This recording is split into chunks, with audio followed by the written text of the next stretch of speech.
Masayang araw mga ka-PL! Nako, napikon yata ang mga bangag sa pahayag ni Kernel Odi Mungaw, mga kababayan, na ayoko na! Magwi-withdraw na ako ng suporta kay President Bongbong Marcos. Ginalaw na po nila ang baso. Meron po silang sanction kay Kernel Odi Mungaw, mga kababayan. Sinibak na po nila sa pwesto itong kawawang sundalong naglakas loob lang naman nang naglabas ng kanyang pahayag na magwi-withdraw na siya ng kanyang suporta kay Bongbong Marcos. Kayo po ang tatanungin ko, mga kababayan. Meron po bang masama doon sa pronouncement ni Kernel Odi Mungaw? Sa palagay ko wala. Wala po itong pinagkaiba sa atin na mga hindi miyembro ng men in uniform sa ating bansa, na nagsasabi din tayo, nagwi-withdraw o mag-withdraw na rin tayo ng suporta kay Bongbong Marcos.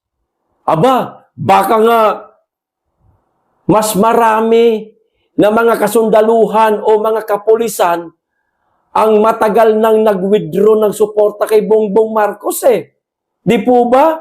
Hindi lang nila inilalabas online. Palihim lang.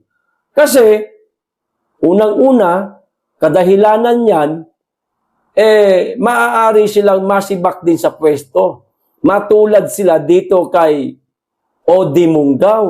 O baka, mawalan pa sila ng hanap buhay. Paano na ang kanilang mga mahal sa buhay? Paano nila bubuhayin? Kumbaga, napipilitan na lang sila na sumunod sa ipinag-uutos sa kanila, alang-alang na lang sa sweldo para sa pamilya nila. O eto po ang balita, mga kababayan, kapapasok pa lamang po nito. 49 minuto pa lamang po ang nakalipas, mga kababayan. Simulan na po natin. Pero bago po ang lahat, huwag niyo pong kakalimutan, paki-like at paki-share nitong video natin ngayon para malaman po ng ating mga kababayan na ganito ang nangyari kay Kernel Mungaw, na kapag hindi po sang-ayon sa administrasyon ni Marcos ang pronouncement ng isang tao, ng isang men in uniform, ay ganito po ang mangyayari. Kawawa naman. Army Colonel sinibak dahil sa pagbawi ng suporta kay PBBM.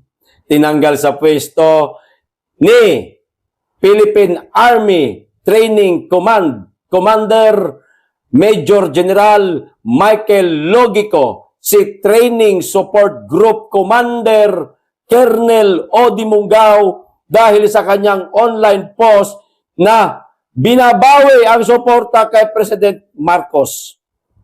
Sino daw po, mga kababayan, ang nagtanggal kay Odi Mungaw sa pwesto? Itong si Major General Michael Logico, mga kababayan. Siya di umano ang nagtanggal sa pwesto dito kay Mungaw. Kayo po ang tatanungin ko, mga kababayan. Sa palagay ho ninyo, may basbas kaya ito mula sa presidente at kay AFP Chief Romeo Browner itong pagkakatanggal sa pwesto ni Kernel Odi Mungaw? Tinawagan kaya itong si Major General Michael Logico ni Bongbong Marcos at ni Browner na, Pogi, baka pwedeng tanggalin mo yan sa pwesto, Pogi. Kung ayaw mong makatikim ng tubig. Pwede kaya, mga kababayan? Kayo na lamang po ang humusga. Alam ko, matatalino po kayo. Base sa Facebook post ni retired Major General Romeo Poques, mga kababayan, iginiit ni Munggaw na nawalan na ng moral ascendancy ang Pangulo sa pamumuno sa Armed Forces of the Philippines bilang Commander-in-Chief at sa pamamahala sa mga Pilipino bilang Presidente. Bakit nasabi yan ni Munggaw na nawalan na si Bongbong Marcos ng moral ascendancy para pamunuan ang AFP at ang mga kababayan natin o tayong lahat? Maaaring merong nakita etong si Colonel Odi Munggaw na teka parang binabaliwala na kami nitong mama na ito. Walang pakialam ito sa amin Aba, ano pang hinihintay ko? Ayan. Parang ganun lang ang senaryo kay Odi Munggaw. Aba, mag-withdraw na ako ng suporta. Di ba mga kababayan, walang pinagkaiba po na tayo, simpleng mamamayan, hindi mga men in uniform? Di ba nagpahayag din po tayo na hindi na tayo sumusuporta kay Bongbong Marcos? Walang pinagkaiba po sa tingin ko dito sa sinabi ni Odi Munggaw. Sa palagay ko, walang mali doon sa sinabi ni Colonel Odi Munggaw, mga kababayan. Karapatan niyang sabihin yan. Yan ang nasa loob niya sabihin niya. Online. Di ba? Pero, hindi ibig sabihin, online niya sinabi yun, nanghihikayat siya sa mga kapwa niya, men in uniform. Wala. Wala namang sinabi doon, kayo, mag-withdraw na rin kayo. Mga kasamahan kong kasundaluhan. Wala namang sinabing ganun Di ba? Sinabi niya lang yung totoong nasa puso niya. At karapatan niya yan. Demokrasya itong bansa natin. Di ba? Parang martial law Ayon kay Logiko, inilagay na si Munggaw sa Office of the Commander ng TRACOM habang iniimbestigahan ang posibleng administrative at legal charges na maaaring ihain laban sa kanya kaugnay ng kanyang online post. Kita nyo na?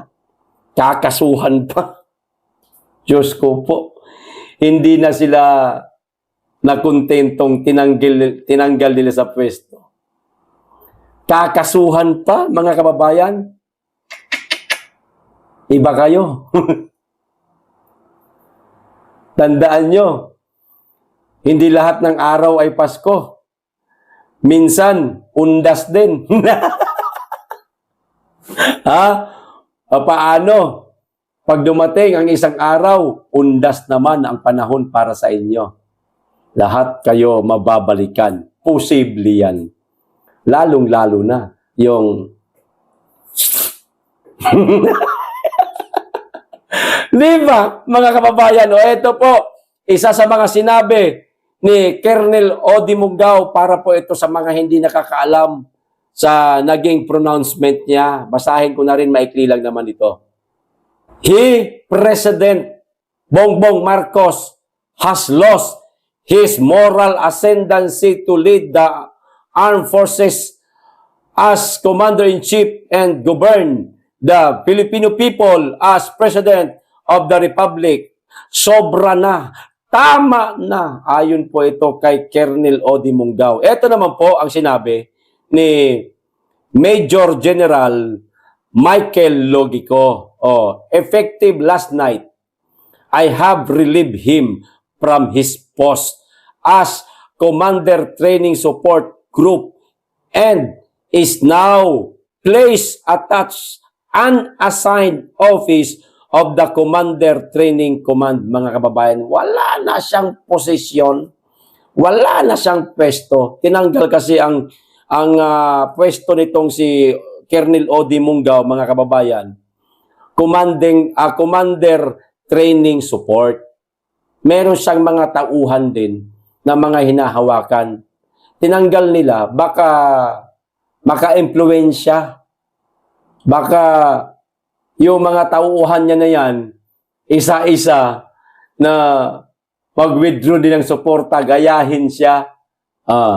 Natatakot. Sino? Si Bangag. Si Ngimi. Mga kababayan. Ha? Kayo naman? Hindi na kayo nakontento? Hindi na kayo nakontento. Tinanggal nyo talaga sa pwesto itong mama? Grabe naman kayo.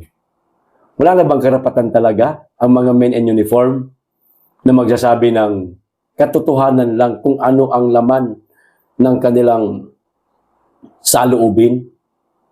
Bah, siguro kung maging tapat itong mga men in uniform, mapasundalo man, mapakapulisan man, tapat ha, at higit sa lahat, tapang, katapatan sa inang bayan at tapang kung yan ang paiiralin nitong mga men in uniform. Baka nga, hindi lang si Colonel Mungaw ang nag-withdraw ng suporta ha? Ayun lang yan sa palagay ko, ha?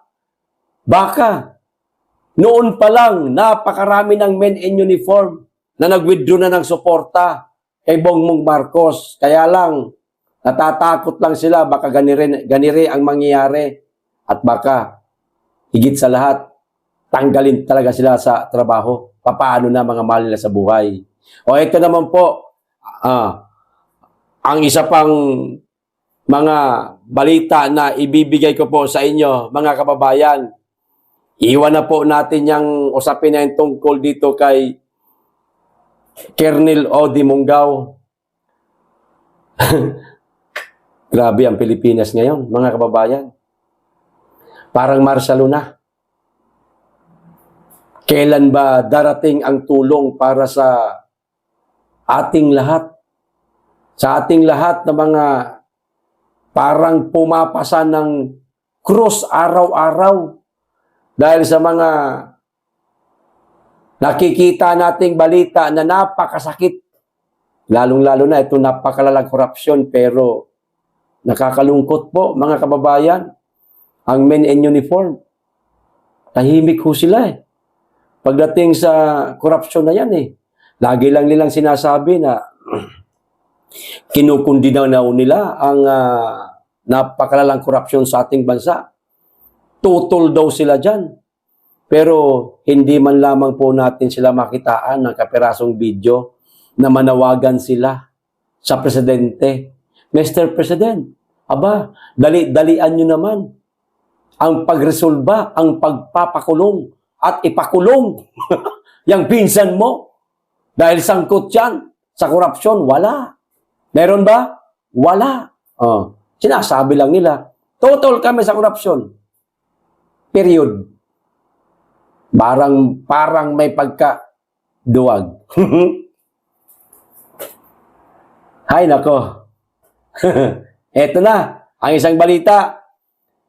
Tulad ng ipinangako ko po sa inyo, mga kababayan, tungkol po sa dalawang kumpanya, dalawang foreign investor sa ating bansa na hindi pa di umano nababayaran.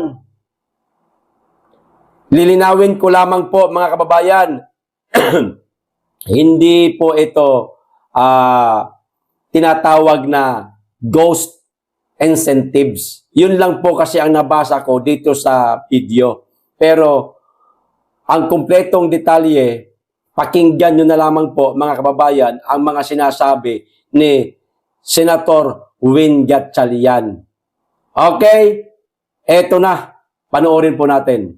Toyota at saka Mitsubishi, mga kababayan, hindi pa nakakatanggap ng kanilang kabayaran kung may tuturing, mga kababayan. O eto na ho. The 9 items na nabito ni Presidente, tatlo doon ang medyo concerned ako. Number 1, yung CARS program, tsaka yung RACE program. May utang kasi tayo sa Mitsubishi and Toyota. Pumunta sila dito para mag-invest. Ang sabi natin, bibigyan namin kayo ng tax incentives. For the last 4 or 5 years, hindi natin nabibigay yung tax incentive. Umiiyak na yung Toyota and Mitsubishi. Kaya during the budget hearing dito, yung BOI nagmamakaawa na bigyan sila ng pondo para mabayaran ni Mitsubishi and Toyota dahil nakakahiya sa mga foreign investors. Nandito na sila, nangako tayo pero hindi natin binabayaran. So, that's why pinasok namin sa program para mabayaran sila. Pero kaya siya na sa program, book entry lang to, no? From one pocket to the other. Kasi ang incentive nila is in the form of tax incentives. Ibig sabihin, hindi na sila magbabayad sa BIR. Gobyerno na magbabayad na sa BIR. Nevertheless, it's still utang ng gobyerno. Kita nyo na, may utang pala ang Pilipinas, mga kababayan, o ang gobyerno o ang administrasyon ni Marcos sa Toyota at saka sa Mitsubishi. Nako, umiiyak na di umano itong dalawang foreign investor. Nakakahiya ito, mga kababayan. Umiiyak na, naniningil na, hinahanap na yung kabayaran para sa kanila. May utang nga eh. Walang pambayad. Meron na sana, beneto pa ni Bongbong Marcos. Mas lalong iiyak ngayon itong dalawang kumpanyang ito. Aba, ang tindi Nakakahiya ho ito. Sino pa po ang mga foreign investor na maghahangad na maglagay ng negosyo nila dito sa ating bansa kung ganiling lang rin pala ang mangyayari sa kanila? Aya sila ng aya na magkaroon ng foreign investor sa ating bansa. Umabot na si Marcos kung saan-saang bansa. Nag-iimbita ng mga foreign investor, maglagay kayo ng negosyo sa aming bansa. Tapos ganito ang mangyayari. Sino gaganahan? Pati Toyota at saka Mitsubishi, aba, binudol ni Marcos. Akala ko, tayong mga Pilipino lang ang binubudol nitong mama na ito. Pati rin pala itong mga foreign investor. Malalaking kumpanya ito. Napakaraming Pilipino nakikinabang sa dalawang kumpanyang ito, mga kababayan. Bakit? Aba, napakaraming trabahante ho nila ng mga Pinoy. Sumisweldo ho sa kanila ng tama. Nagagamit ang sweldo ng ating mga kababayan mula sa Toyota at sa Mitsubishi para sa kanilang pamilya. Pero, ang naging kapalit, bahala na yung utang dyan. Manigas kayo. Ganyan. Ang nangyari sa dalawang kumpanya, hindi nakakapagtaka. Isang araw, mga kababayan, baka etong dalawang kumpanyang ito magsara sa galit.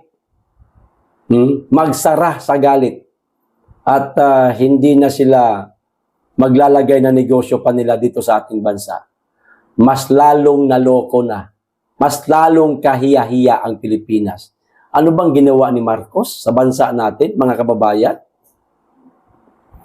Kinaladkad niya sa putikan. Kinaladkad niya sa kahihiyan. Kinaladkad niya sa kawalan. Parang sinira niya ang Pilipinas, Ano bang ginagawa nitong mama na ito? Ito ba yung paghihiganti niya sa mga Pilipino sa 30 taon mahigit na pagtawag sa kanyang mga magnanakaw, ang mga Marcos? Ito ba ang ganti niya, mga kababayan? Ano sa palagay ninyo? Naghihiganti itong mga Marcos na ito sa mga Pilipino dahil tinawag silang birdugo? Dahil pinalaya sila sa Malacanang? Dahil sinira ang kanilang mga mansyon? Kung ganun, kung naghihiganti siya, wag naman sana idadamay lahat ng Pilipino. Ang paghigantihan niya, yung mga politiko na nagdikdik sa kanila, sa kawalan, nagpalaya sa kanila sa palasyo, wag nilang lalahatin. Di ba? Kaso, wala nga sa matinong pag-iisip dahil sabi ng ate niya, ganun daw kaya nagagawa lahat ng gusto niyang gawin kahit na mali. Ito pa isa. Tungkol naman po ito, mga kababayan, sa sinabi ng isang pari. Ha? Pari. Parang nagpasaring po, mga kababayan, kay Bongbong Marcos. O ito, panoorin ho natin. Mga kapatid, matuto tayo kay Jesus Nazareno na bumaba ng kusa alang-alang sa pag-ibig. Sa ating bayan ngayon, may mga ayaw bumaba kahit malina at bistado na. Ayaw bumaba kahit pahirap na sa bayan. Ayaw bumaba kahit nagdurusa na ang mga mahihirap. Ayaw bumaba kahit binabaha na at nasisira na ang bayan. Ayaw bumaba kahit hindi karapat-dapat. Sakit nun, mga kababayan. Ang sakit nun. Di ba? Sino ba ang pinabababa ng karamihang Pilipino? Di ba, gay? Si ano? Di ba? Pero ang tigas daw ng mukha. wala naman sinabing matigas ang mukha. Pero sinabi lang na kahit pinabababa na, ayaw bumaba. Di ba? Sabi ni Father. Di ba? Buti pa itong pari na ito. Nakakapagsalita ng ganito. Malamang, hindi ito tumatanggap ng maleta. Hindi katulad ng isang paring naabutan ng maleta. O kaya, ng mga pare na sumasama sa rally ng iba. Patama ito eh. Palagay ko lang ha, patama ito. Kay, ganun, mga kababayan. Ang taong ganid sa kapangyarihan, ang taong natatakot mawala ng kapangyarihan, magmamatigas yan. Tama nga siguro yung sinabi ni Pangulong Duterte, mga kababayan, na yang si Marcos, maniwala kayo sa akin, sabi ni Tatay Digong, hindi yan bababa sa pwesto kasi mahihirapan na rin yan bumaba. Di po ba? Mahihirapan na di umanong bumaba si Marcos, sabi ni Tatay Digong. Bakit? Aba, pagdatapos po yung kanyang termino, pag bumaba na siya sa pwesto niya, siyempre tapos na, may nanalo ng presidente. Lintik. Hindi lang isang sakong kaso. Ang kakaharapin ng tao na yan, mga kababayan. Baka isang wingban. Ang kasong kakaharapin ng mama na yan. Napakaraming kakaharapin yan. Kaya, siyempre, sa takot, mahihirapan na siya bumaba. So, anong gagawin niya? Aba, siya lang po ang nakakaalam niyan. Baka magkatotoo po ang sinabi ni Tatay Digong. O, ito pa isa, balita. Ito ang kumakalat ngayon, mga kababayan, sa social media. Ito, basahin ko. Tambalang Robredo Marcos sa 2028 isinusulong ng ilang netizen. Walang ibang nagsusulong nito, mga kababayan, sa palagay ko, kundi mga kakamping at saka mga pulahan. Yan. Ya. Kakamping at pula ang nagsusulong nito. Robredo Marcos sa 2028. Aba, mali. Ang pagkakaalam ko at pagkakaintindi ko sa mga nangyayari sa ating bansa, mga napapansin lang naman natin. Ano ha? Bagamat hindi pa tayo sigurado, pero maaari pong mangyari. Pasintabi sa mga kaibigan natin dyan, baka ang maging katandem ni Marcos kung plano niyang tumakbo sa pagka-vice presidente sa 2028, si Isko. Naku po. Ito na sinasabi ko. Rumble na ito. Mga kababayan, sana wag magkatotoo. Wag mangyari yan. Hayaan na natin si Lenny at saka si Marcos magtandem. Naku, pag Isko, naku. Talagang parang tidal wave po ang mangyayari sa Pilipinas, mga kababayan. Sobrang hating-hati. Mahahati talaga. Hindi lang ang mga botante, kundi, naku, pati pa mga kaibigang vlogger natin ito. Mga kababayan. Sana, wag mangyari, ano? Sana lang naman.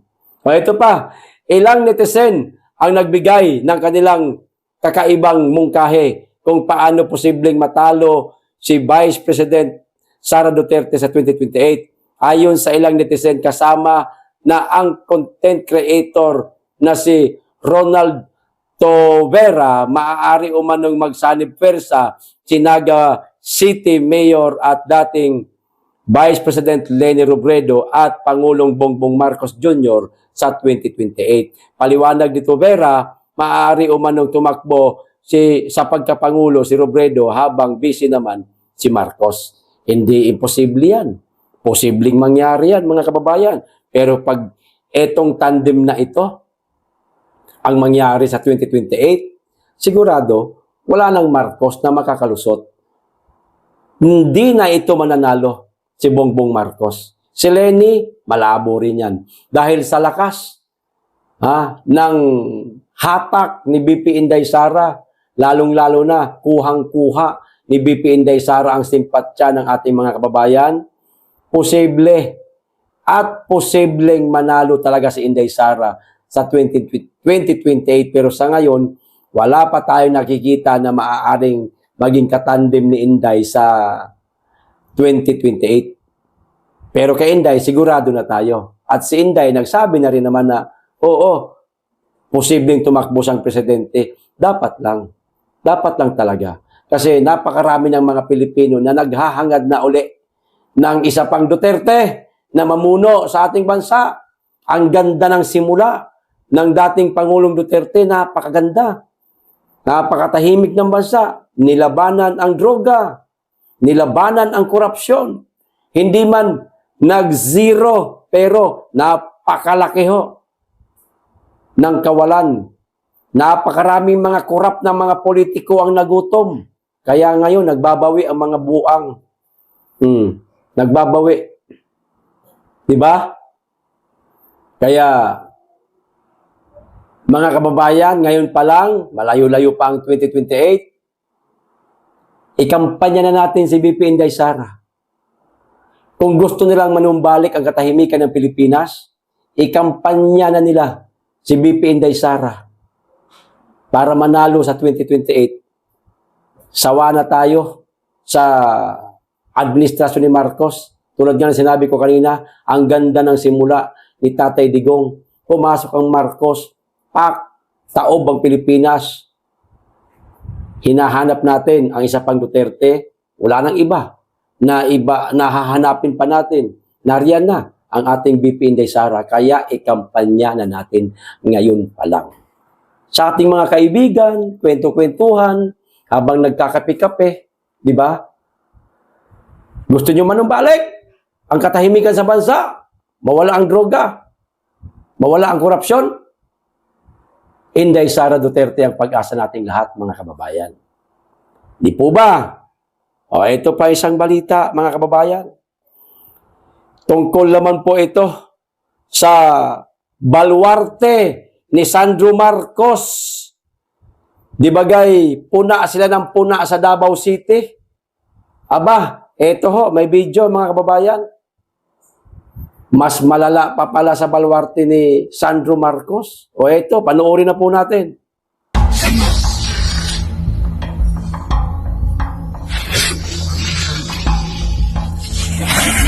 Sa gitna ng lalawigan ng Ilocos Norte, mga boss, matatagpuan ang Pansan River.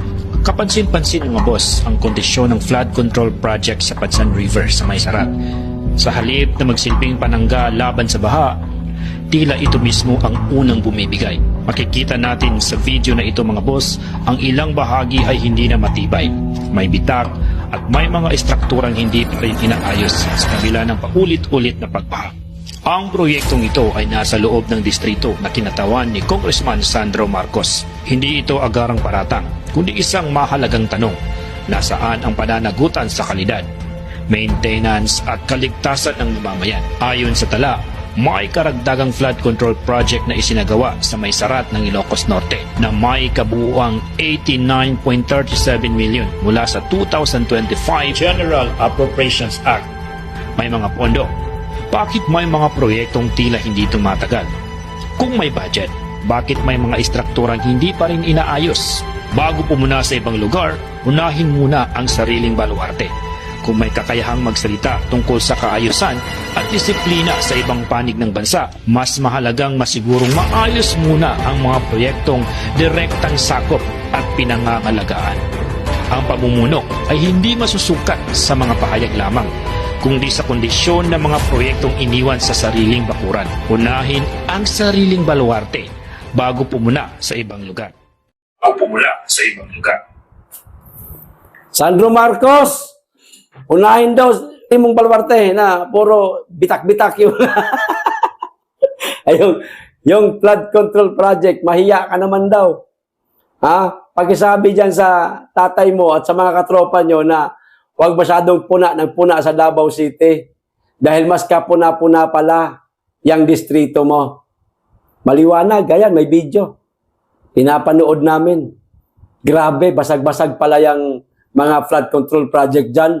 Napakalambot ng semento. Substandard pa rin yan. Tama nga si Congressman Pulong Duterte na napakaraming anomalya din sa distrito mo. At isa yan sa laging sinasabi ni Manong Chavit Singson. Ang distrito mo, Sandro Marcos, bulok din ang mga flood control project, substandard, kulang sa pondo, baka naibulsa na ang pondo. Okay, hanggang dito lang. Maraming salamat. Mag-iingat kayong lagi at higit sa lahat, mahalin natin ang Pilipinas.